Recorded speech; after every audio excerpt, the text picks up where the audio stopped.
Bienvenue à tous les Go Optimistes, bienvenue à toute la communauté francophone. Bonjour à nos cousins du Québec, je vois quelques Québécois chez nous. Un bonsoir également aux pays d'Afrique du Nord, le Maroc, la Tunisie, l'Algérie représentés ce soir. Un bonsoir à nos amis de Belgique, de Suisse et du Luxembourg. Et puis naturellement, je n'oublierai pas nos compatriotes. Bonsoir donc à la France et bonsoir à tous les Go Optimistes du réseau. La francophonie est largement représentée ce soir. Aussi, je souhaite le bonsoir et la bienvenue à chaque personne présente aujourd'hui même pour cette nouvelle édition des Rendez-vous du jeudi. Je profite d'ailleurs de cet instant pour remercier Valérie Madège, coordinatrice des particuliers, qui œuvre quotidiennement à mes côtés pour vous accompagner dans la découverte et l'utilisation de notre réseau. Petit coup de projecteur à notre experte EFT, que nous recevrons la semaine prochaine pour une conférence intitulée « Douleur et émotion ».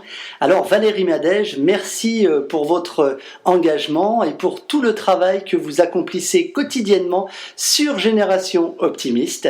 Merci à vous et merci surtout à la Semaine des Go Optimistes qui paraîtra dès demain matin. Avant de démarrer cette nouvelle conférence, j'aimerais attirer votre attention et vous dire que ce programme sur le changement a été préparé à l'aide d'une multitude d'ouvrages. Je tenais absolument à remercier personnellement Patrice Rass, qui est l'inspirateur de ce programme et d'une certaine manière ma plus grande source d'inspiration pour ce sujet. Alors sachez que tout ce que vous entendrez ce soir n'est comme d'habitude, pas la vérité. D'ailleurs, qui suis-je pour prétendre la détenir? Ce que je veux dire ce soir, c'est que ce que vous verrez ou ce que vous entendrez à travers cette conférence constitue ma vision personnelle du changement et c'est donc ma vérité à moi. Je souhaite donc que vous restiez conscient de ce que vous allez voir ou entendre et avant toute chose, restez libre, restez maître de vos pensées, soyez attentifs et critiques à ce que vous allez pouvoir découvrir et enfin, par cette conférence en ligne, mon vœu le plus cher est de partager avec vous les différents aspects du changement et vous permettre de mieux comprendre ces influences dans notre quotidien. Alors en participant à cet exposé, j'espère simplement éveiller vos consciences, vous permettre de voir la vie différemment et plus modestement vous permettre de vivre le monde autrement. Bienvenue pour cette deuxième édition de l'année 2014 des Rendez-vous du jeudi. Avant de débuter ce programme, permettez-moi, pour celles et ceux qui ne me connaissent pas encore, de me présenter. Voici maintenant 5 ans que j'exerce avec foi, avec enthousiasme et détermination ma passion pour les sciences humaines et que j'ai tout naturellement cherché à cultiver à travers naturellement l'optimisme, la performance et la rigueur. Je me souviens que lorsque j'ai eu l'opportunité de lire mon premier ouvrage de développement personnel, j'étais encore étudiant. Depuis, j'ai découvert de nombreux auteurs, j'ai parcouru bien des livres, j'ai participé à de nombreuses conférences, j'ai assisté à bien des séminaires et j'ai également collaboré à de nombreux projets, dont celui qui nous rassemble ce soir. Aujourd'hui, c'est en tant qu'expert en motivation relationnelle que je viens vers vous. J'aimerais vous dire que je suis animé naturellement par un souffle d'optimisme. Ceux qui me connaissent le savent bien, je veux aider les autres, créer de la richesse et comme toujours, participer au changement. Vous l'avez compris, je m'inscris dans une dynamique plus que volontaire. Aussi, la réussite, la joie, la paix intérieure, le bonheur, l'optimisme sont avant tout un choix de vie, une démarche personnelle. Les attitudes mentales que j'adopte dans mon quotidien sont à la portée de tous. Je ne suis en rien différent de vous, juste entraîné à vivre avec enthousiasme, foi et persévérance. Voilà, vous en savez donc plus sur moi ce soir. Maintenant, place à la conférence. Merci à toutes et à tous de votre présence sur cette salle virtuelle. Le thème de ce soir est « Le changement, c'est maintenant ou jamais ».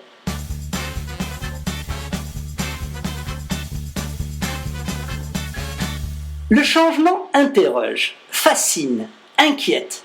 Le changement dérange et attire, déstabilise et excite. Mais qu'est-ce que le changement au juste? En quoi diffère-t-il de l'évolution? Faut-il en avoir peur? De quel changement est-il question?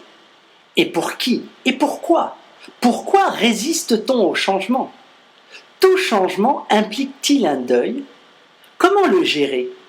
Tant de questions qui nous obligent à réfléchir ensemble pour mieux comprendre son influence sur notre existence. Lors de cette nouvelle webconférence, je vais vous expliquer l'importance du changement dans nos rapports avec les autres. Quel rôle joue-t-il dans notre communication interpersonnelle?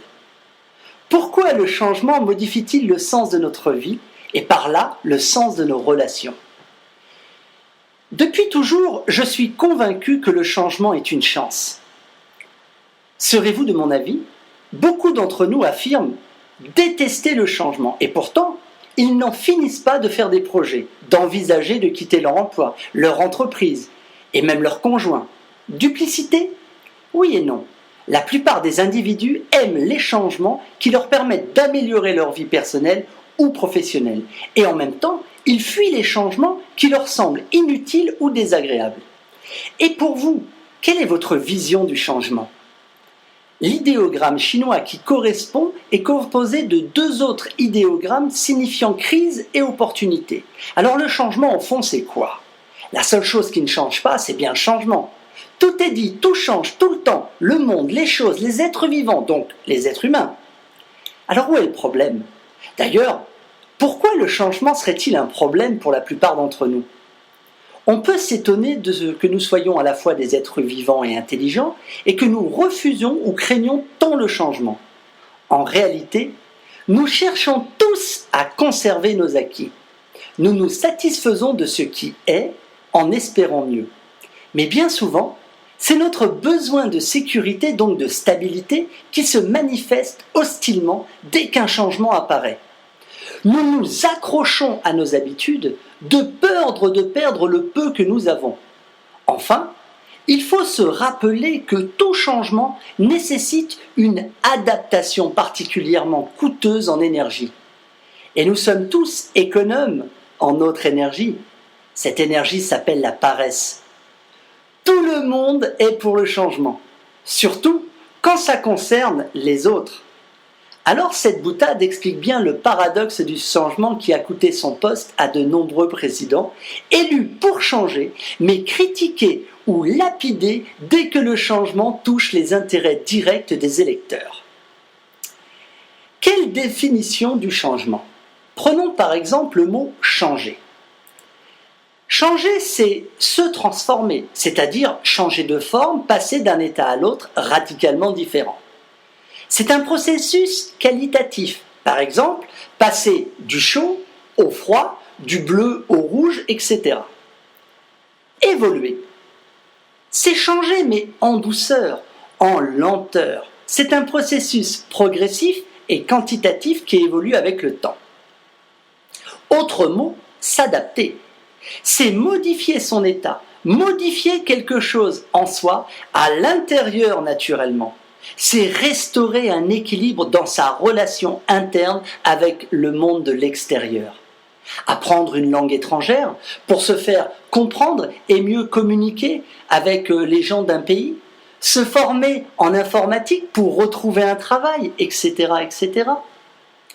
Dans notre vocabulaire du changement, on utilise également le mot crise. La crise est un changement, mais difficile, douloureuse. C'est une action qui nous contraint et que l'on n'apprécie guère et dont on se passerait bien. Enfin, résolution. C'est un changement décidé, acté, ayant pour but de modifier une situation sur le champ. Le résultat est attendu, c'est l'action numéro 1 que nous faisons à chaque début d'année. Pour conclure cette première partie, sachez que le changement fait partie de la vie. D'ailleurs, le changement, c'est la vie. Néanmoins, le changement nous déstabilise tous plus ou moins. Cette situation est désagréable, puis normale et souvent nécessaire. Elle fait partie intégrante de notre existence. Cela met du sel à la vie.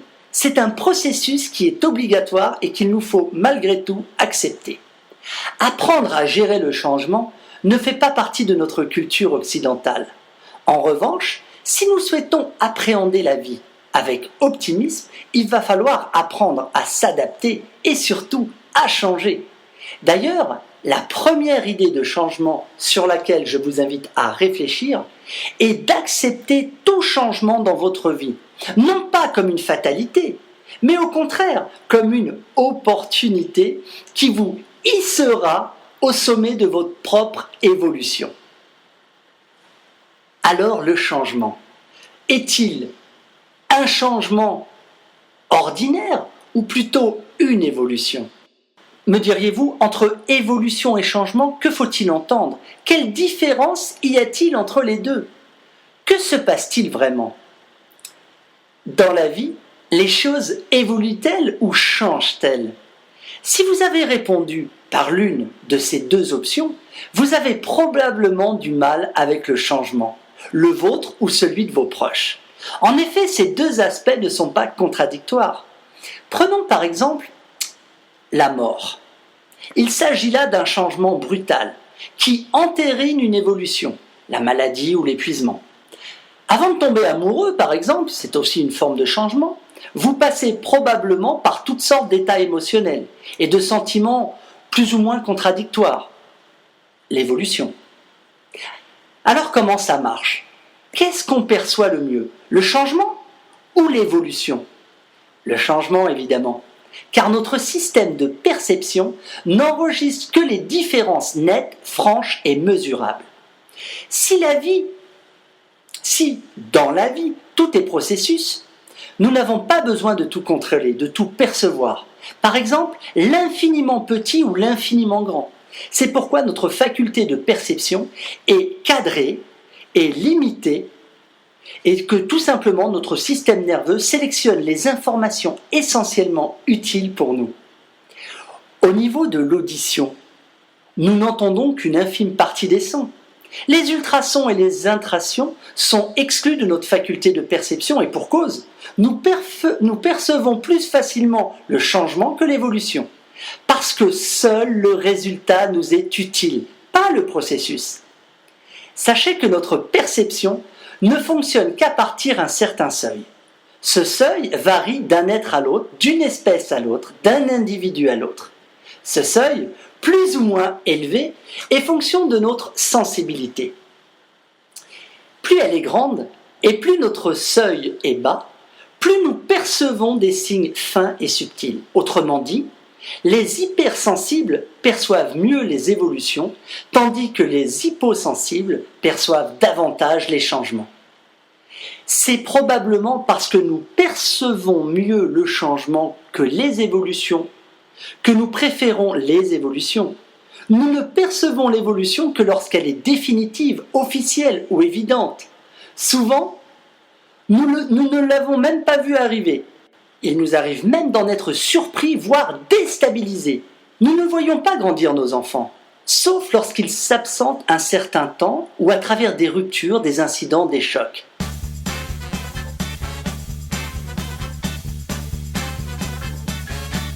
Le changement pour qui ? Qui peut changer ? En principe, tout le monde peut changer, puisque notre cerveau est justement organisé à accepter cela. En pratique, certaines personnes sont plus favorables au changement. D'autres, au contraire, beaucoup plus gênées. Prenons pour exemple les personnes âgées. Elles ont souvent plus de mal à accepter le changement. Peut-être l'avez-vous remarqué vous-même autour de vous. Pour appuyer le fait que les personnes âgées sont plus sensibles au changement, souvenez-vous de cette triste histoire. Il y a quelques années déjà, une maison de retraite décide de changer les résidents de chambre. De toute évidence, une décision brutale qui perturbe les habitudes de ses locataires et où le taux de mortalité a grimpé en flèche. Je ne parle même pas des psychopathologies venues aggraver la situation par une multiplication de cas de démence, de psychose en tout genre, de mal-vivre. Oui, nous devons convenir que le changement n'est pas toujours favorable. Il existe des personnes plus aptes à changer que d'autres, et il existe des personnes qui ont plus de difficultés à changer. Certains facteurs jouent effectivement un rôle crucial dans cette réaction. Prenons l'âge, par exemple. Plus l'on est jeune, plus c'est facile d'accepter le changement.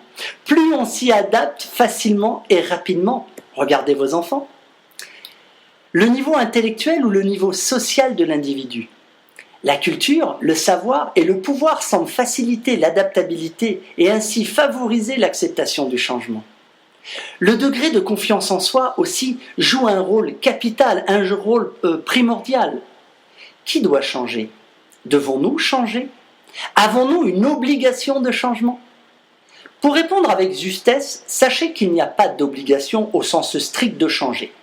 Rien ne nous oblige vraiment à changer. En fait, tout dépend de la situation de la personne. On dit souvent qu'il faut s'adapter ou disparaître. Même si cela n'est pas toujours vrai, nous devons comprendre que certaines personnes, certaines entreprises, certains métiers, certains syndicats, ou même certains partis politiques, certains États ne changent pas aussi peu ou si lentement, quitte à en payer le prix. La souffrance, le chômage, la disparition, pour certains groupes ou entreprises, la solitude, etc., etc. Et de toute évidence, l'immobilisme les conduit à la perte. Dans ce cas, pour eux, le changement est la seule voie possible pour se maintenir en vie et surtout pour ne pas disparaître. Si l'adaptation apparaît comme une nécessité chez les uns, cette nécessité n'est pas absolue. La preuve, les États communistes ont résisté des années entières et certaines dictatures s'en réclament encore. Prenez comme exemple la Corée du Nord ou même Cuba. Alors me diriez-vous, peut-on changer quelqu'un? Lorsque j'ai reçu cette question dans mes messageries personnelles cette semaine, j'ai longuement réfléchi à la réponse que je pouvais vous apporter. Travaillant depuis plusieurs années sur l'écriture d'un livre ayant pour thème le pouvoir de l'influence et de sa manipulation, j'ai replongé dans mes précédentes études afin d'en vérifier les résultats. Je reste toujours prudent vis-à-vis de ce type de questions et la réponse que je peux vous proposer est la suivante. Et pourtant cela ne fait aucun doute.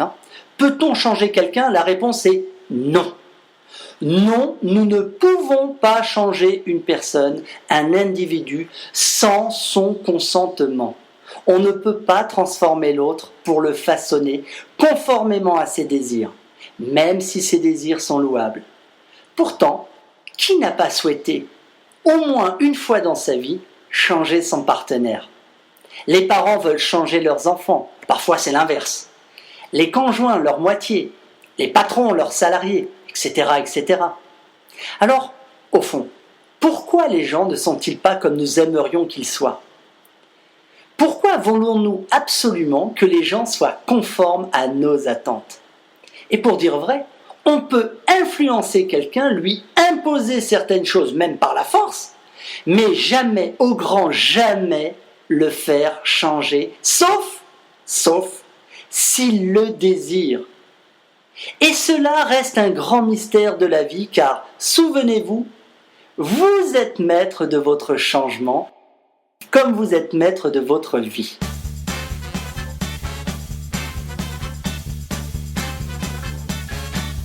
Le changement, alors, pourquoi?